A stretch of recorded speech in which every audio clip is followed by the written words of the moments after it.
Most Canadians have never heard of Century Initiative before, but once you see who's behind it, you'll understand the driving force for Canadian immigration and economic growth policy.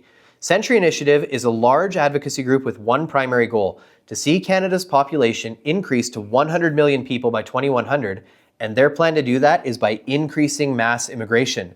It's not by tackling the cost of living here in Canada so that we can hopefully repair our falling birth rate. Instead, it's by importing mass amounts of new workers and new families from outside of this country. Now, I know what you might be thinking.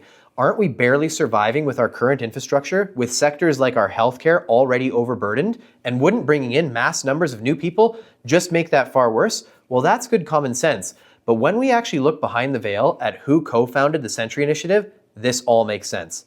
The Century Initiative was co-founded by Dominic Barton and Mark Wiseman.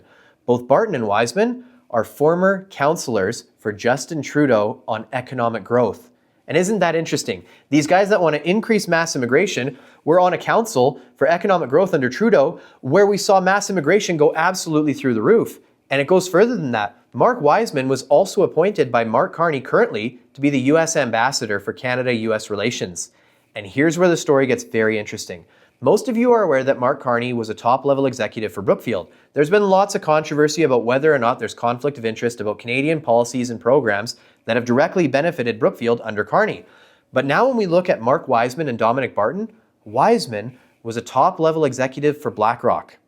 And over with Barton, he was a top-level executive for McKinsey.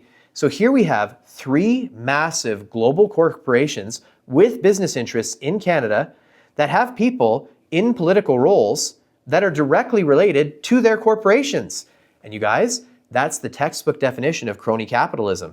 Instead of a free market open capitalist society where there's equal opportunity, in crony capitalism, the people who benefit, the corporations who benefit, are those that have direct connections to political figures. And that's exactly what's happened here in Canada. But let me ask you this question.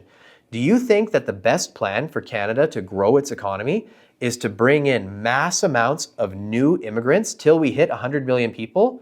Or is it to tackle the cost of living for Canadians so that we can repair our falling birth rate? Let me know what you think in the comments.